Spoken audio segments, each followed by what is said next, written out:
Bom dia, pessoal. Hoje nós vamos iniciar mais uma outra aula de cálculo e o assunto nosso hoje envolve o comportamento de um gráfico quando ele é analisado por uma derivada. A ideia aqui é entender como que se comporta uma função quando você não consegue descrevê-la graficamente por métodos que já são conhecidos, por muitos de vocês, como por exemplo quando eu resolvo uma função de grau 1, que eu sei que o gráfico é uma reta, ou quando eu resolvo, por exemplo, uma equação de segundo grau, que a gente sabe que o comportamento é dado por uma parábola. Inclusive nós conseguimos encontrar pontos onde essa parábola cruza o eixo. No entanto, existem algumas funções que elas apresentam um comportamento que não é possível resolvê-la graficamente por métodos como esses que eu descrevi. Então, uma das saídas interessantes é você fazer o uso de uma derivada para entender como que essa curva se comporta.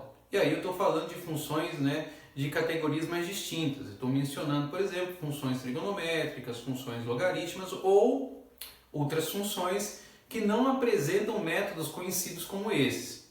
Então, o nosso assunto hoje envolve como que eu vou fazer usufruto dessa ideia para poder entender o comportamento dessas funções.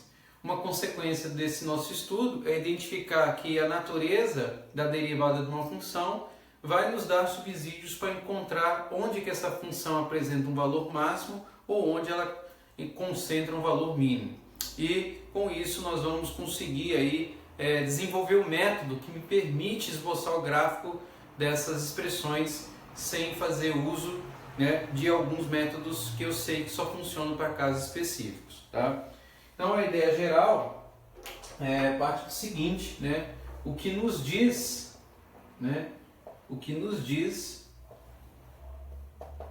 f' sobre f. É essa que é o nosso questionamento. Então o ponto de partida aqui, vamos pensar numa representação gráfica, pensar num gráfico de uma função qualquer, sem fazer menção a alguma representação de algo que você já conheça, apenas um gráfico. Vamos montar um eixo cartesiano, do tipo x e y, e desse eixo cartesiano, vamos descrever uma curva qualquer aqui, digamos que seja dada dessa forma, e vou estabelecer alguns pontos de referência, um ponto A aqui, um ponto B, e digamos que eu tenho um ponto C nessa curva.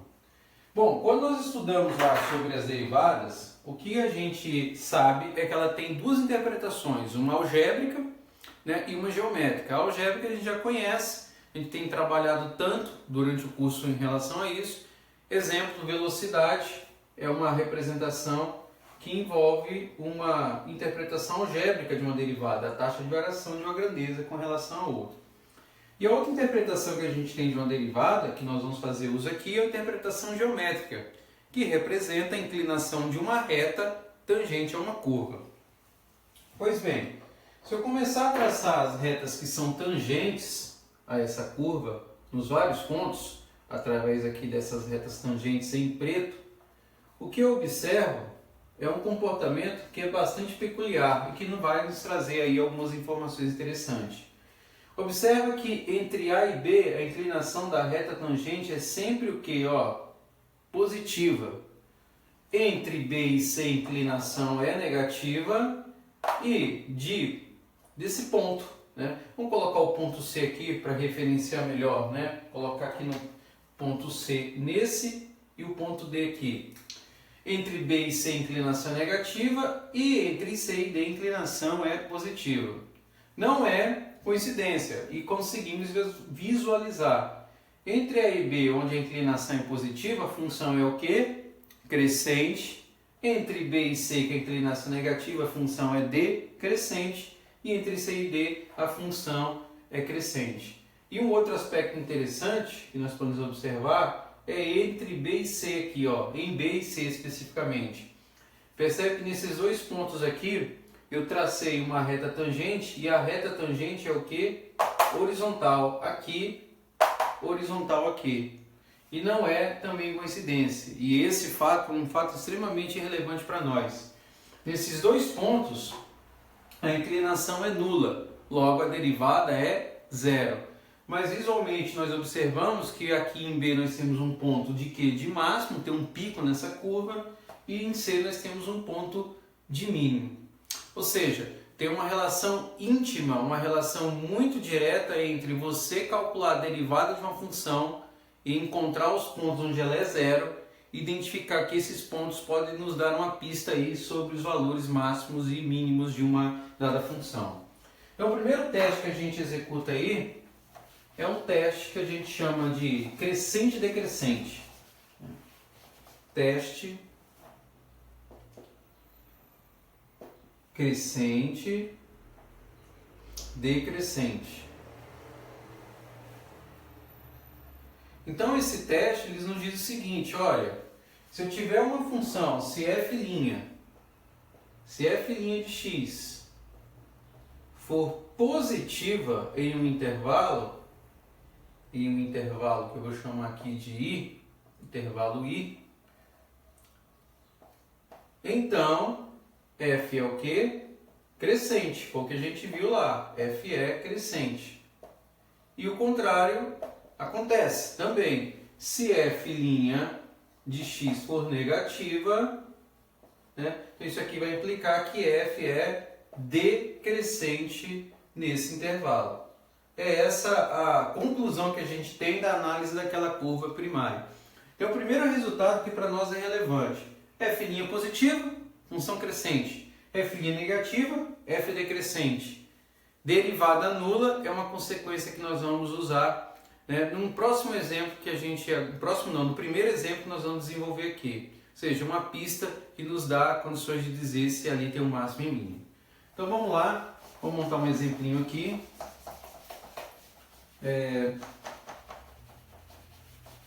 Esboce, essa que é a ideia que nós vamos aqui executar. Vamos esboçar o gráfico, né? Encontre, vou colocar exemplo 1 aqui.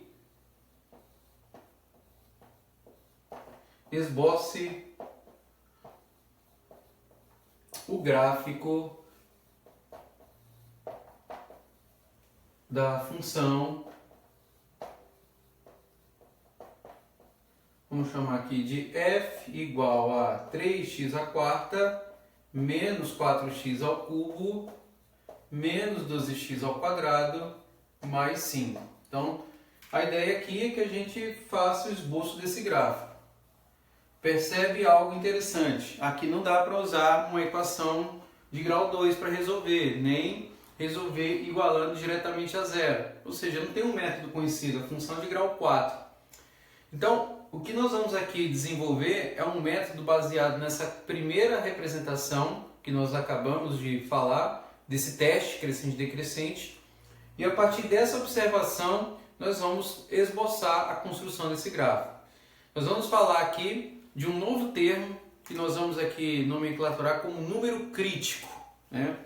Número crítico, vou adiantar, é um ponto, números críticos, vamos colocar no plural, né? Números críticos.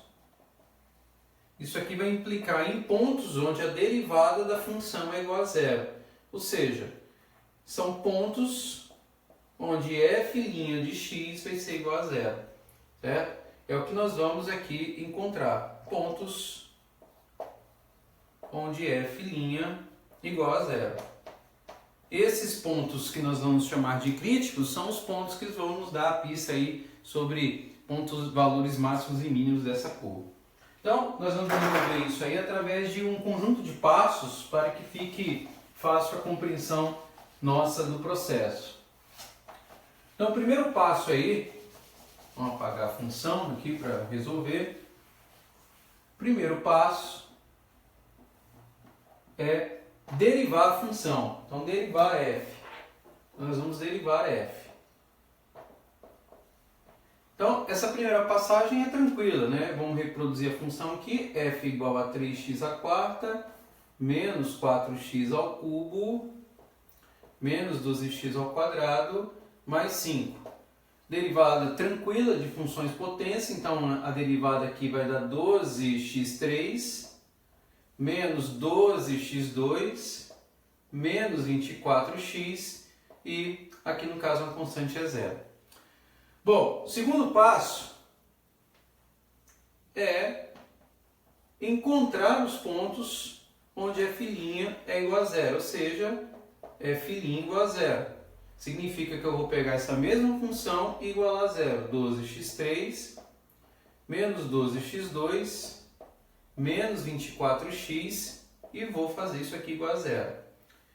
Uma vez que você faz isso, o que é interessante observar é que, se possível, você coloque termos em evidência para tornar o teu caminho, o teu trajeto até a resolução mais fácil.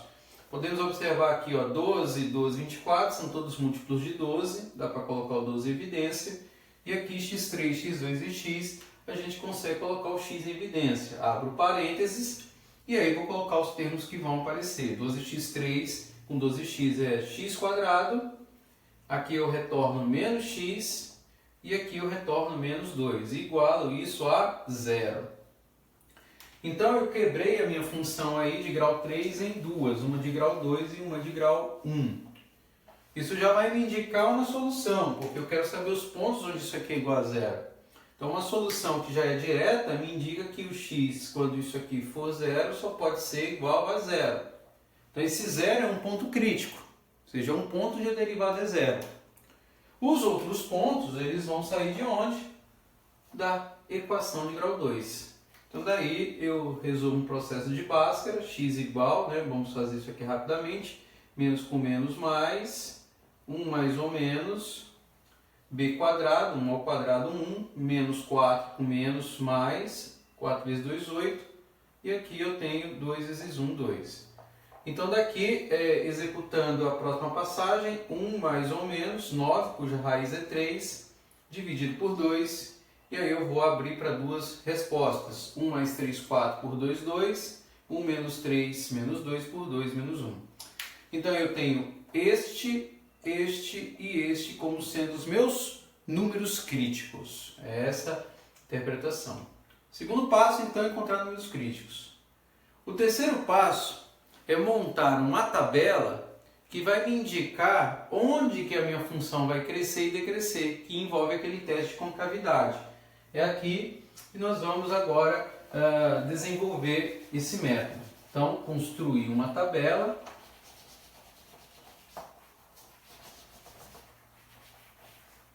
Terceiro passo, né?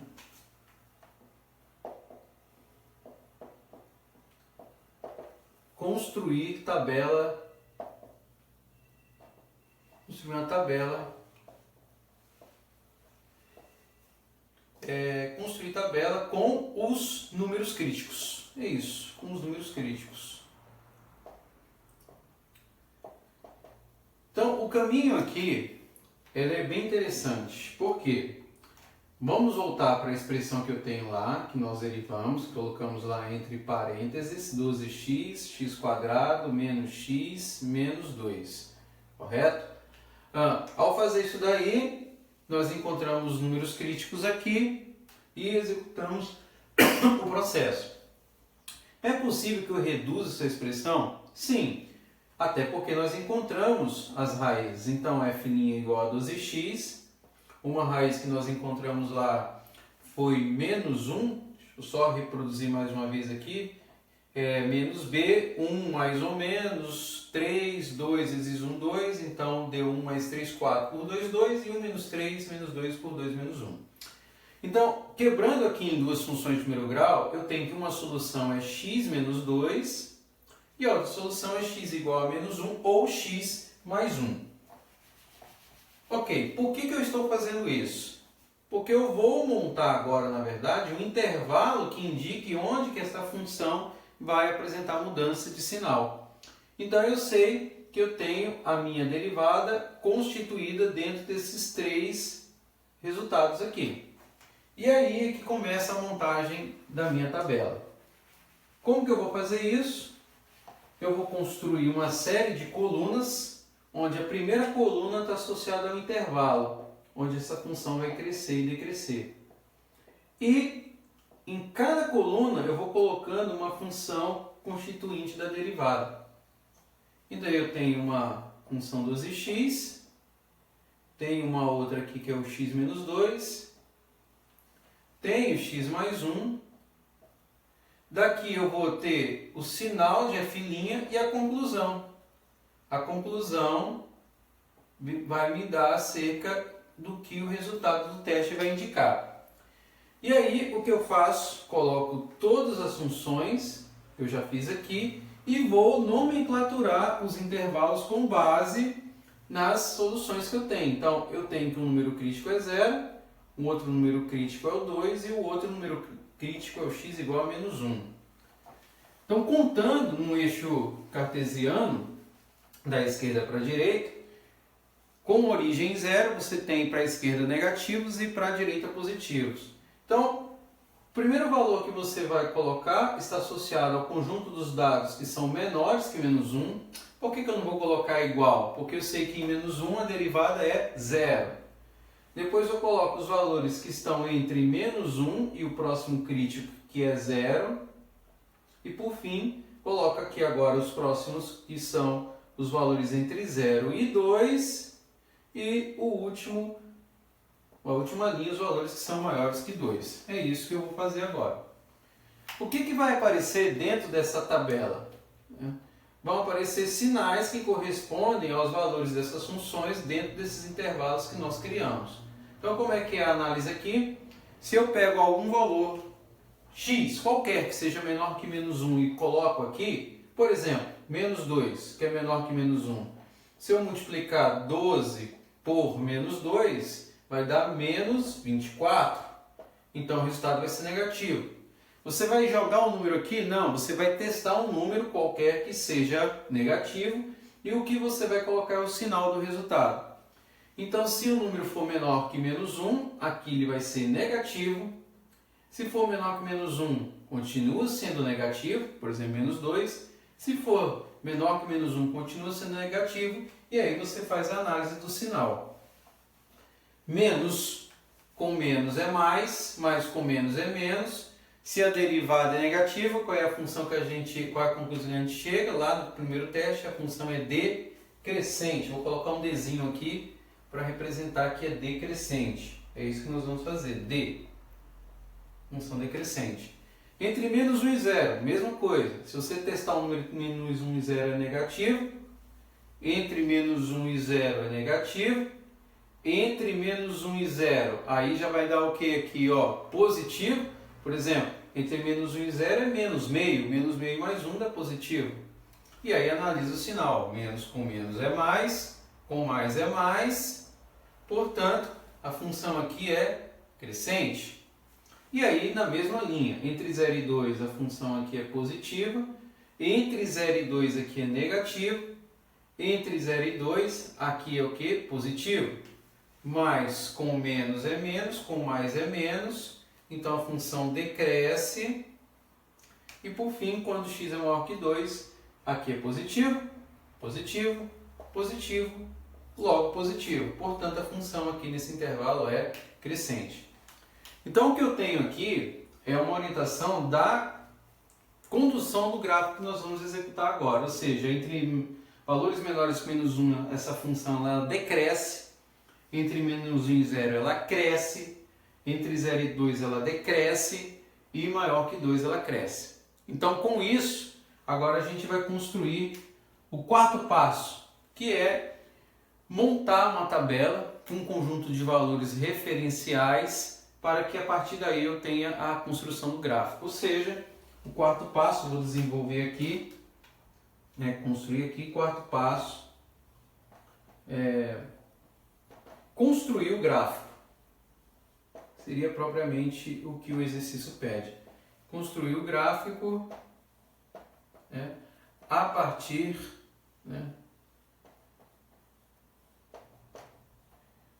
do terceiro passo, claro, a partir do terceiro passo, e com pontos, e com alguns pontos, lançando alguns pontos, vou colocar assim, lançando alguns pontos como referência, lançando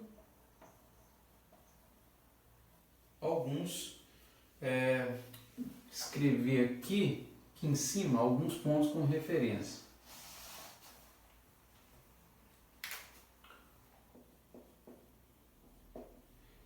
lá. Vamos fazer isso aqui. A ordem então é DC, DC. Vou até colocar aqui que eu vou ter que apagar essa lousa. DC, DC. Decrescente, crescente, decrescente, crescente. Então vamos lá. Nessa análise, no gráfico em si, a gente volta lá para a função. Vamos colocar aqui alguns valores, como eu comentei aqui nesse quarto passo, e aqui eu vou colocar a função original, aquela nossa f, que é o 3x à quarta, menos 4x ao cubo, menos 12x ao quadrado, mais 5. Esses pontos são quaisquer pontos, você pode colocar qualquer ponto. Sugestão é que coloque valores baixos para que você não execute muitos cálculos na calculadora e que na coleção desses pontos tenha pelo menos aí os pontos críticos na jogada, né? E alguns pontos que são de fácil resolução, de fácil aplicação. Então, por exemplo, um ponto que é bem interessante e que é por sua vez crítico também é o zero. Se você colocar, por exemplo, o zero aqui, vai zerar todo mundo, vai retornar para você 5. Um outro ponto crítico que a gente tem é o menos 1. Se você coloca menos 1, joga os valores, 3 elevado a menos 1. A gente sabe que se o expoente for par é positivo, se for ímpar, conserva o sinal da base. Então aqui vai dar 3 positivo, vai conservar o sinal que é negativo, com menos mais. Então 3 mais 4, 7. 7 menos 12 menos 5, mais 5, 0. Correto? Aí você pode colocar, por exemplo, 1 aqui. 3 menos 4 menos 1, menos 1 menos 12 menos 13 com mais 5 menos 8. E aí a gente pode colocar o próximo aí que é o 2. Né? 2 a quarta já muda um pouquinho, né? 2 a quarta dá 16, vezes 3, 48. 2 ao cubo 8, vezes 4, 32. 48 menos 32 é 16.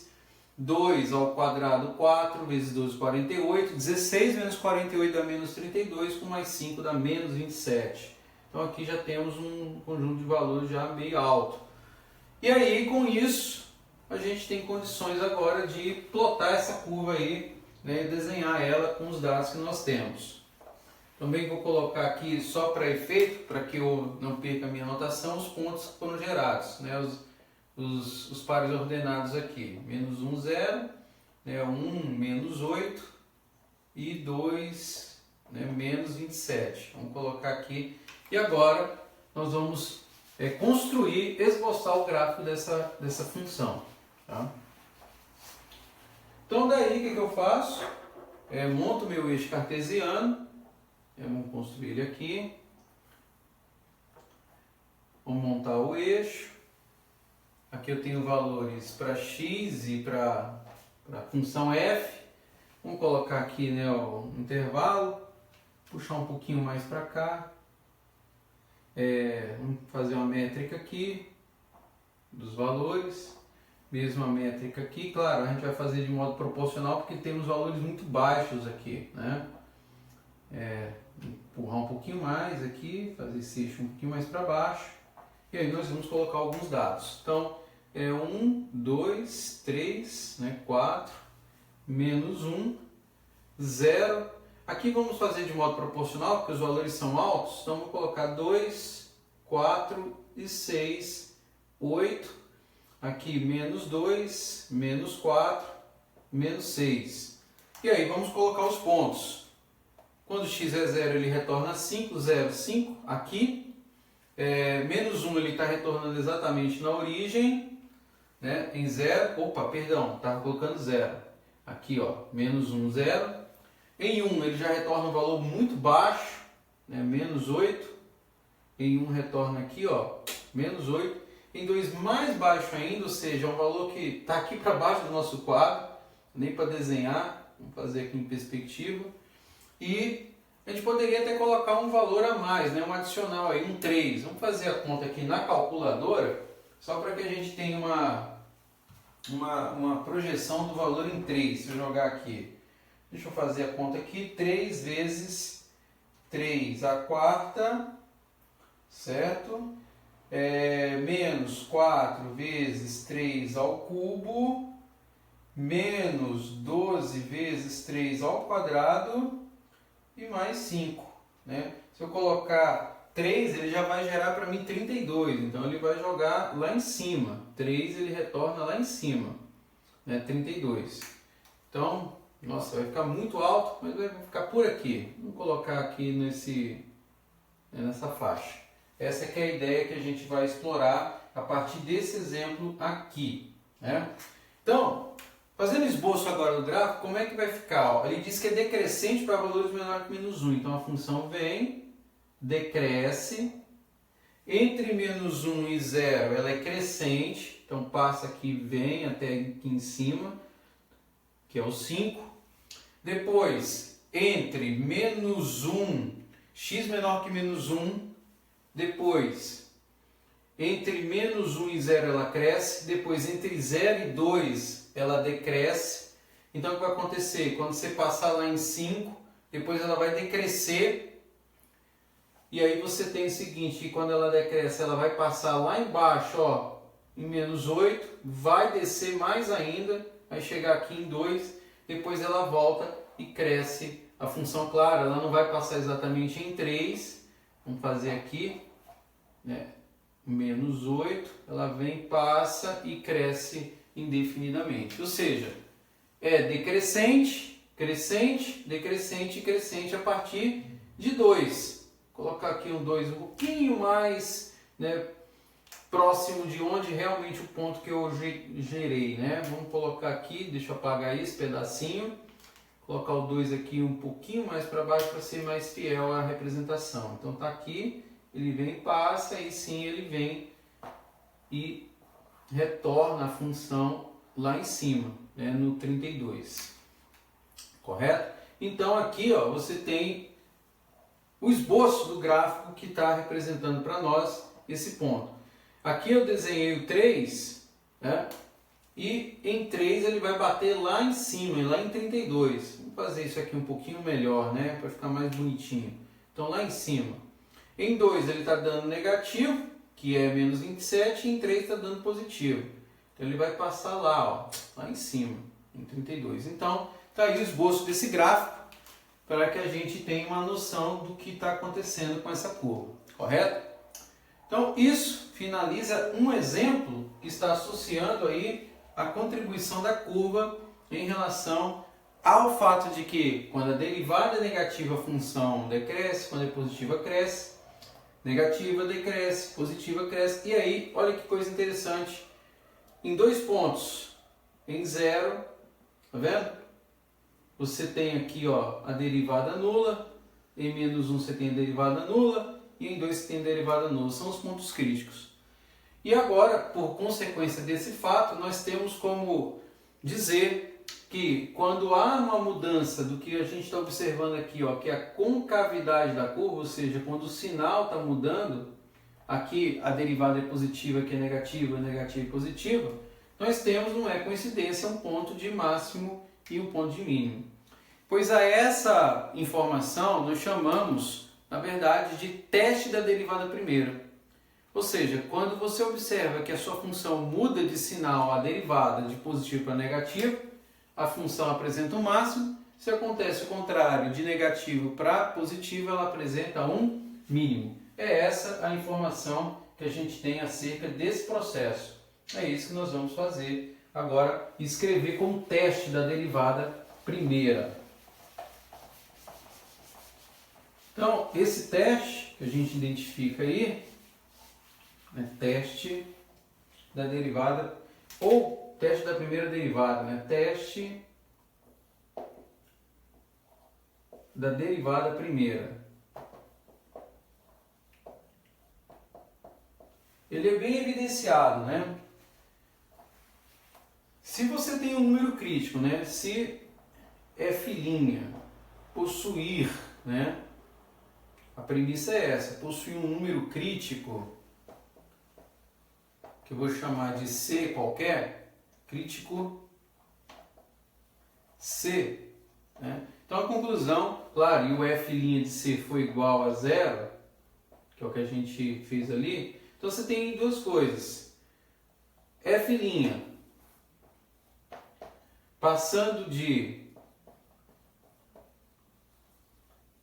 positivo para negativo, positivo para negativo, indica que nesse ponto você tem o quê? Tem o máximo. F possui máximo. E é o máximo que a gente vai chamar nesse momento de local, porque mais adiante a gente tem como determinar se esse máximo é o maior ou não, ou o máximo absoluto. Se o contrário acontecer, ou seja, F', né, implicando uma passagem de negativo para positivo, então isso vai indicar que F possui um mínimo local. É essa que é a análise que nós temos acerca desse primeiro gráfico que nós mostramos aí agora há pouco, correto? Com isso, a gente pode estender um pouquinho a nossa compreensão e falar de uma consequência desse estudo, que é analisar agora o que acontece quando você trabalha com a segunda derivada. E essa consequência, ou seja, que seria derivar a função mais uma vez, vai nos dar uma informação mais precisa sobre a inclinação, e aí eu comentei isso nesse primeiro exemplo, sobre a concavidade da curva. Como que essa concavidade se comporta? Quando que ela é para cima, quando que ela é para baixo? E mencionar uma nova informação, além dessa, né? Que é a natureza do que nós vamos chamar de pontos de inflexão, que são pontos onde a curva muda ou não de concavidade, né? Então, essa informação que envolve sobre a derivada segunda, nós vamos tratar da seguinte maneira: o que nos diz, né? O que nos diz a derivada segunda sobre f. É isso que nós vamos executar. Essa que é a ideia que a gente explora a partir de agora. E para fazer isso, nós vamos partir do seguinte exemplo. Imagina que eu tenho uma curva, né? Eu vou chamar aqui de A, e eu vou desenhar praticamente a mesma curva que eu vou chamar de B. Por que praticamente a mesma curva? Porque nesse exemplo elas terão os mesmos pontos de partida e chegada, que eu vou chamar de A e B, porém eu vou desenhar a primeira curva dessa forma e a segunda curva dessa forma. Ou seja, as duas curvas têm os mesmos pontos de partida e chegada, porém, quando eu analiso a derivada nessa A é escrita assim e a derivada em B são escritas dessa maneira. Visualmente, o que você consegue perceber? Que se a curva está acima das derivadas, a concavidade dela está voltada para cima. Se a curva está abaixo das derivadas em preto, então a concavidade voltada para baixo. Essa primeira impressão que eu tenho é o que vai reforçar o que a gente vai chamar de teste de concavidade. E sobre essa informação nós temos três considerações. O primeiro é esse teste, que a gente chama de teste de concavidade. O segundo, que também é uma consequência desse fato, indica sobre a natureza das derivadas primeiras que eu tenho aqui. E o terceiro envolve um fato que também está associado a essa curva, que é a informação quanto que essa derivada vai ser igual a zero. Tá? Então o primeiro fato que a gente tem, e a gente pode mencionar, é o chamado teste de concavidade, né? Vamos apagar isso aqui.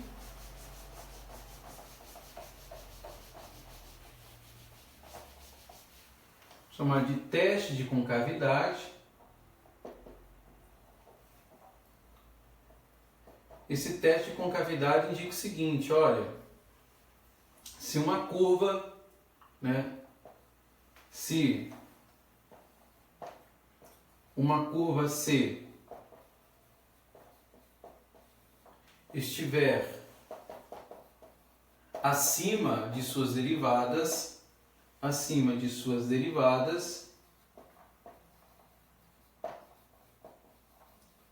isso vai implicar que a concavidade dela está para cima. Então, C com concavidade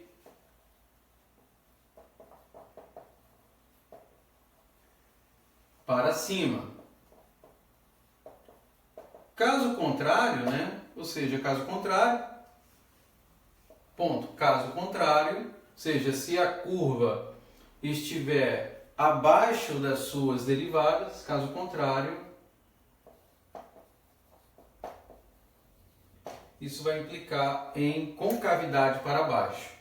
É essa a primeira impressão que eu tenho sobre essas duas curvas. Tá? Esse é o primeiro teste, chamado de teste de concavidade. A segunda impressão, e aí a gente volta mais uma vez para a curva, indica sobre a natureza da derivada das funções dessas duas, a condução das derivadas dessa função. Então, o que está me indicando isso daqui? Né? E aí a gente volta a fazer o grafiquinho delas aqui para a análise ficar legal. Né? Então, a gente constrói aqui, fazendo agora de uma maneira um pouco menorzinho para escrever a conclusão aqui embaixo. Né? Uma curva de A até B, aqui uma dessa forma e a outra escrita de forma com a concavidade oposta, né? De A a B, dessa maneira. E aí eu vou escrever as derivadas aqui, certo? Em azul. Bom, o que eu observo aqui no A é o seguinte, olha, que a derivada primeira, ela é sempre o quê? Ó, crescente. E a derivada aqui no B, o que acontece? Ela vai inclinando, mas ela vai decrescendo. O que a gente tem da primeira definição que nós explicitamos até o momento? Que se a derivada for crescente, está indicando que a derivada segunda vai ser o quê? Positiva. Olha aqui a observação interessante. Quando a função apresenta uma derivada positiva, ela é crescente. Quando a função apresenta uma derivada negativa, ela é o quê? Decrescente. A conclusão que a gente tem aqui é o seguinte, olha, que as derivadas aqui são crescentes e aqui as derivadas são decrescentes. Se a derivada aqui em A e B é crescente, então está significando que a derivada segunda é o quê? Positiva. E isso que está me indicando esse teste. Se a derivada segunda é positiva, o que você está enxergando aqui nesse gráfico? Que a concavidade está voltada para onde? Para cima. Concavidade para cima. E o que está acontecendo nesse lado? A derivada segunda, ela é o quê? Decrescente. Logo, a derivada primeira é decrescente. Logo, a derivada segunda é o quê? Negativa. E se f duas linhas for negativa, o que você está enxergando nesse gráfico aí? Que a concavidade está para baixo. Concavidade para baixo. Então, essa segunda observação interessante que vai nos dizer o seguinte, olha, quando eu derivar uma função, pela primeira vez eu acho os números críticos. Lá eu indico onde que a curva vai ser crescente ou decrescente, encontrando os pontos de máximo e mínimo, que são os pontos que vão representar o teste da primeira derivada, ou derivada primeira. Quando eu derivar a função mais uma vez, essa mesma função, a derivada segunda vai me dizer que dentro do intervalo, se ela for positiva, a concavidade está para cima. Se a derivada segunda for negativa, está indicando que a concavidade está para baixo. Bom, a terceira consequência do uso desse desenho, desse conceito, vai me indicar justamente, mais uma vez, outra observação. Se observar no ponto A, de onde eu começo aqui a minha contagem das derivadas, a inclinação da reta é tangente. Por outro lado, no item B, a inclinação dela vai ser nula aqui no ápice. Se eu observo aqui que a derivada é nula, ela nesse ponto é igual a quanto? A zero. Então, vamos raciocinar. A derivada primeira é igual a zero, mas nesse intervalo a concavidade é para cima. Então, isso me indica o seguinte, olha, se o f' de C foi igual a zero, com a derivada segunda sendo positiva, esse ponto de A não é o menor ponto que eu tenho nessa curva, então isso aqui está me indicando que nesse ponto você tem o que? Um valor mínimo. Olhando para o lado direito, a derivada primeira ela é decrescente, a derivada segunda é negativa, mas esse ponto de B é um ponto para mim de máximo. Então essa é a consequência que eu tenho. Se f' de C for igual a zero e a derivada segunda é positiva, então você vai ter um ponto de mínimo. Se o f' de c, que é o número crítico, for igual a zero, e a derivada segunda for negativa, então você tem um ponto de máximo. É essa que é a terceira observação dentro da interpretação da derivada segunda. Então, isso é um terceiro teste, né? Teste de máximo e mínimo.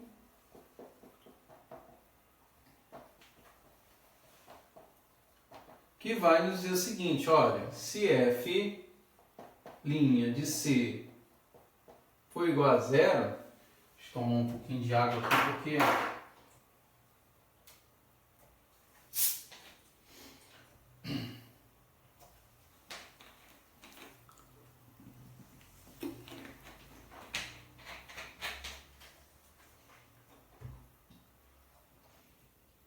então, se f' de C for igual a zero e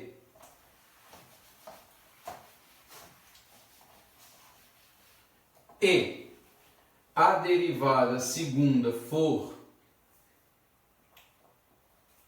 positiva nesse caso, então isso vai indicar que você tem o quê? Que f tem um mínimo.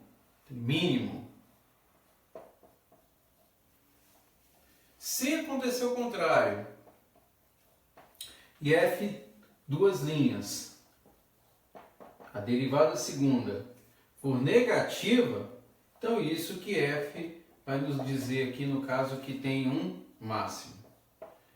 E aqui tem uma observação bem interessante que é a seguinte, que os pontos onde a derivada segunda mudar de sinal são pontos que nós vamos chamar de pontos de inflexão, ou seja, a mudança do sinal da derivada segunda, né? Mudança de sinal para f duas linhas, isso vai nos informar que na verdade nós temos o que a gente chama de pontos de inflexão.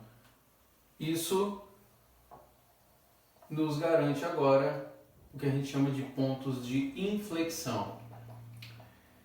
Então daqui o que vai agora nos ocorrer é que a análise do nosso gráfico a partir de uma função qualquer vai ficar muito mais completa.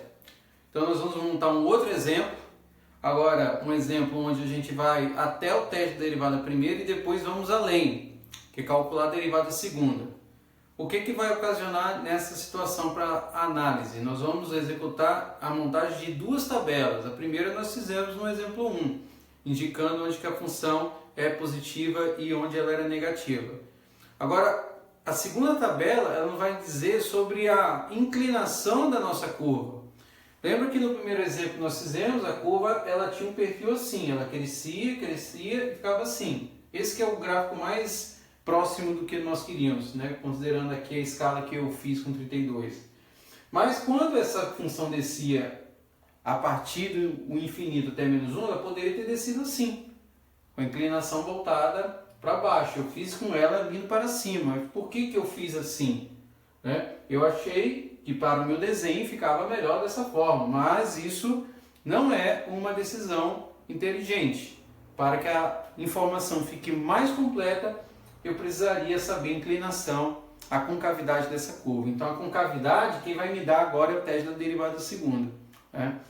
Então da mesma forma aqui, a concavidade era para cima, ela poderia ser um pouco para baixo. Nessa curva em si, que é o do primeiro exemplo, dá para você perceber a ideia dessa mudança de concavidade. Se eu observar nesse ponto aqui, em específico, eu não sei qual, aquele gráfico era, a concavidade está para baixo e aqui está para cima. Então, teoricamente, esse ponto aqui seria o tal do ponto de inflexão que eu estou buscando. Quem nos vai dizer isso, de novo, é o teste da derivada segunda. É isso que nós vamos fazer com o próximo exemplo. Agora. Então, esboço o gráfico, né? Vamos fazer aqui, da curva. Exemplo 2.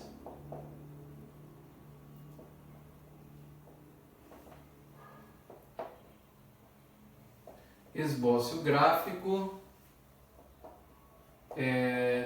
da função, né, y igual x à quarta menos 4x ao cubo. É isso que nós vamos fazer. Então, a ideia é executar os mesmos passos lá que nós fizemos no primeiro exemplo. Então, vamos suprimir alguns aqui para ganhar um pouco de tempo. Então, passo 1 é derivar, é y'. Tranquilo? Derivei 4x3 menos 12x2. Passo 2. Encontrar os pontos onde a derivada é zero, ou seja, os números críticos. Então, nesse caso aqui, 4x3 menos 12x2 igual a zero. Então, eu posso colocar o 4 em evidência, porque é comum, e o x2, que é o menor fator. Então, aqui eu venho com x e aqui 3 igual a zero. Com isso, eu achei dois números críticos aí, né? Então, um é o x igual a zero, que é o que faz essa equação ficar zero, e o outro é x igual a 3. Então, esses caras aqui são os meus números críticos. Vou guardá-los e vou usá-los mais adiante. Feito isso daí, o que eu tenho agora é condição de montar o terceiro passo, que é aquela construção de tabela que a gente tem com esses números críticos. É o primeiro das tabelas que nós faremos, né? Então, nessa primeira tabela, a gente gera um intervalo, né? Gera um intervalo, vamos abreviar aqui. E aí só tem duas funções envolvidas, né? Que é o 4x², que nós mostramos agora, e o x menos 3. Então, daqui eu tenho o sinal, né, do y', sinal do y', e a conclusão que a gente gera lá pela primeira definição que trabalhamos hoje, né? Então, vamos lá. O intervalo não é difícil de mensurar, valores de x menores do que zero, x entre 0 e 3 e x maior do que 3. Então, quando o x é negativo, e aí para essa função aqui é interessante e rápido fazer, como a base está sempre elevada em um expoente que é par, independente do valor que eu colocar, vai sempre resultar algo que? Positivo. Então, se eu observar direto pela coluna, independente do que eu colocar aqui, ó, dentro do intervalo é sempre positivo. Já finaliza essa parte da coluna. Agora, aqui menor do que zero vai ser de fato negativo, então sinal negativo, logo decrescente. Entre 0 e 3 aqui continua negativo, negativo, então a função é decrescente. E maior que 3 aqui é positivo, positivo, então a função é crescente. Então, da análise que a gente tem nessa primeira tabela, a única coisa que a gente consegue identificar é que ela tem um mínimo aqui em 3, ó, porque ela decresce e depois cresce. Então, pelo teste da derivada primeira, ó, vou até escrever aqui, ó, colocar aqui, teste da derivada primeira, ou da primeira derivada, também pode ser dito assim, né? Você tem um mínimo em x igual a 3. Mínimo em x igual a 3. Só que você não tem como dizer se isso é absoluto ou não. Você só sabe que ela já vem decrescendo a partir do menos infinito. Decresce até 3. A partir de 3 ela começa a crescer. Tá? Então, mínimo aqui. O que a gente faz agora? No primeiro exemplo, nós já passaríamos para a montagem de uma tabelinha com um conjunto de valores e esboçado o gráfico. Aqui não. Nós vamos derivar a função mais uma vez, né? Então, é isso que nós vamos fazer agora.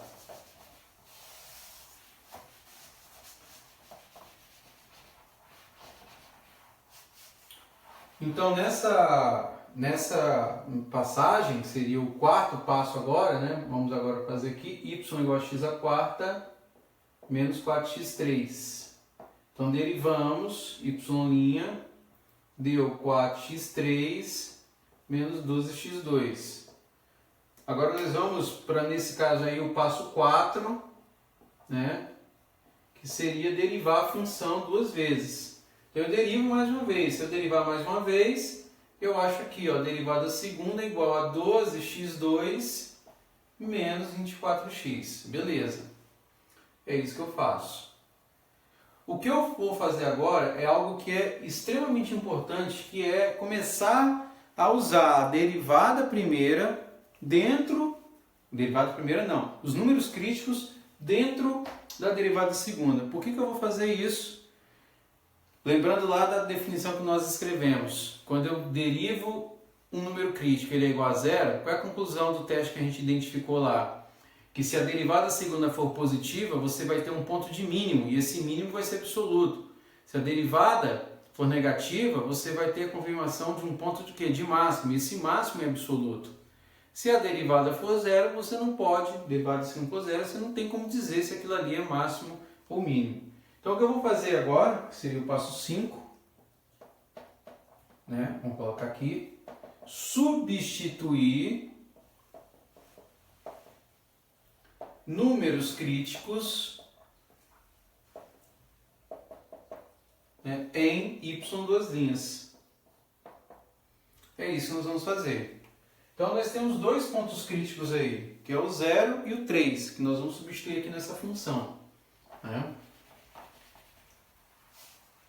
E aí eu venho e escrevo, ó, o y duas linhas aplicado em 0 e o y duas linhas aplicado em 3. É isso que nós vamos fazer. Então quando eu aplico em 0, vai retornar quanto? 0. Se eu aplico em 3, 3 ao quadrado 9, vezes 12, 108, 3 vezes 24, 72, 108 menos 72 dá 36. Bom, qual é a conclusão que eu tenho sobre isso? Como a derivada segunda deu 0, não tem como dizer se aí é máximo ou mínimo. Então, a conclusão é que não tem conclusão. Isso aqui é inconclusivo. Inconclusivo. Agora, a derivada em 3, derivada segunda no ponto crítico 3, deu positivo. Se é positivo, então eu sei, e aí nós tínhamos um indício, nós montamos aqui na primeira tabela, que 3 era um ponto de mínimo, lembra? Eu coloquei mínimo, mas não sabia dizer se esse mínimo era absoluto. Agora eu tenho certeza, em 3 ele deu positivo, logo o mínimo que eu tenho em 3, ó, 3 é mínimo absoluto. Mínimo absoluto. Então isso significa dizer que, vou colocar aqui absoluto, que quando eu construir o gráfico, ele vai ter um valor mínimo em 3, a partir dali não desce mais. Tá? E é isso que a gente consegue concluir. Agora, o sexto passo nesse processo de construção é analisar, né, passo 6, os pontos onde y duas linhas é igual a zero. Por quê? Porque esses pontos aqui vão nos indicar, ó, a concavidade da curva. Concavidade da curva. E o possível encontro dos pontos de inflexão, ou seja, os pontos de mudança de concavidade dessa curva. Então aqui o que eu vou fazer? Eu vou encontrar esses pontos e montar uma tabela para realmente também calcular esses elementos. Então vamos lá, vamos fazer isso aqui.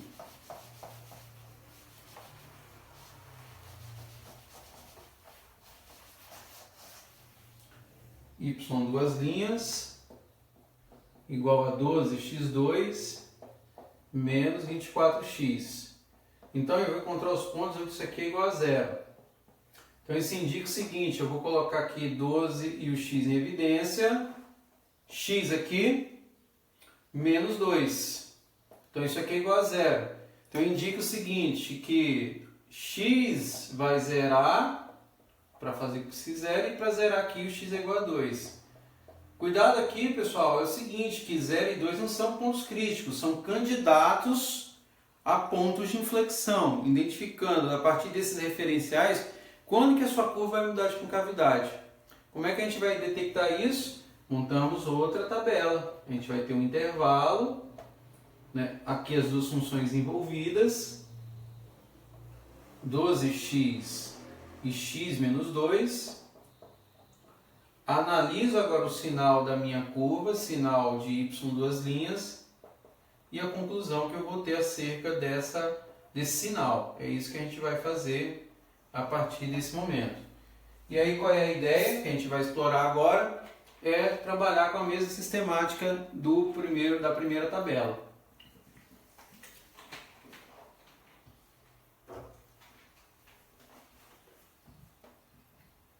valores menores do que zero, maiores do que zero e menores do que 2, e x maior do que 2. Se x é menor do que zero é negativo, menor que zero é negativo, sinal duas linhas é positivo, menos com menos mais. Se a derivada segunda é positiva, está indicando que a minha concavidade é voltada para onde? Ó, para cima. C, concavidade para cima. Entre 0 e 2, positivo.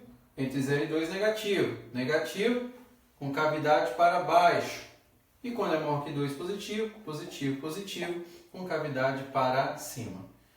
Então, dessa tabela, a conclusão que eu tenho é que você tem um ponto de inflexão aonde? Em 0 e um outro em 2. Por quê? Porque ocorrem mudanças de concavidade aqui. Então, com essa tabela apoiada com a primeira, eu tenho condições plenas de desenhar, de esboçar um gráfico com todas as condições que me foram dadas.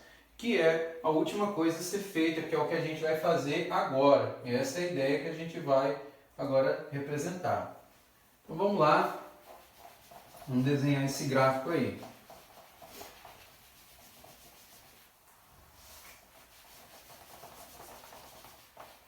Então, mais uma vez, a gente coloca aqui alguns pontos referenciais para montar aqui a nossa curva. Então, x, né? X à quarta menos 4x ao cubo. Vamos colocar aí o 0 e o 3, que são os pontos críticos. Colocar o 2 lá, que é um dos pontos de inflexão. E vamos colocar mais uns algarismos aí, menos 1, né? Vamos colocar aqui 4. Acho que é suficiente para todos nós. Então, em 0 é 0, 3 à quarta é 81, 3 ao cubo 27, vezes 4, 108. 81 é menos 108, então vai dar menos 27. Né?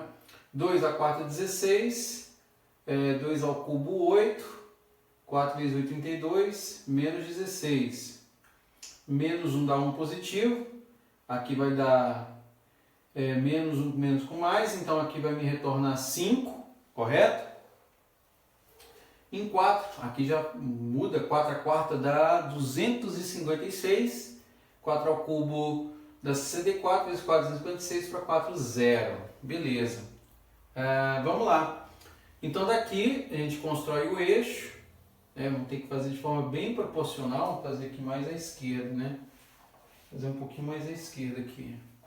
Então, desenhar ele aqui, tem que ser bem proporcional mesmo por causa dos pontos envolvidos. Então, 1, 2, 3, eu fui até 4 aqui e aqui coloquei menos 1. Então, menos 1, 0, 1, 2, 3 e 4. Então, aí de modo proporcional, como tem valores muito baixos, então vamos colocar aqui positivo, beleza, né? Dá para fazer. Então, o problema é lá embaixo. Então vamos contar uma escala aí, fazer aqui uma escalinha de 10 em 10, 10 negativos. Então vamos lá, menos 10, 10 em 10, menos 10, menos 20 e menos 30. Então 0, 10, 20 e assim por diante, beleza. Então vamos lá. O que a gente sabe?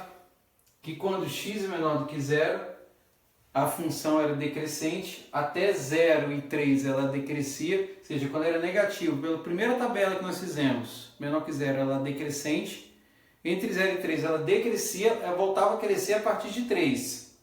A gente sabe que daqui até 3 ela decresce, e de 3 em diante ela começa a crescer.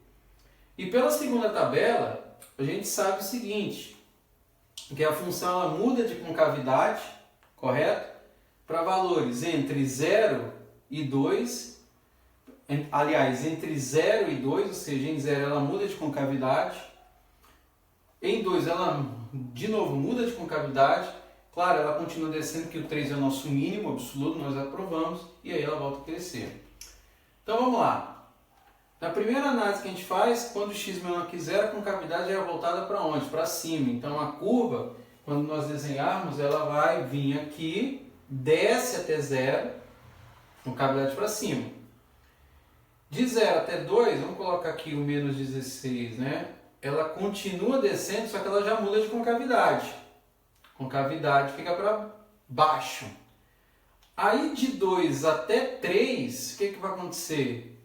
3 ela vai retornar lá embaixo, menos 27, ó, aqui. Ela vai mudar de concavidade, ó, desenhar aqui a concavidade.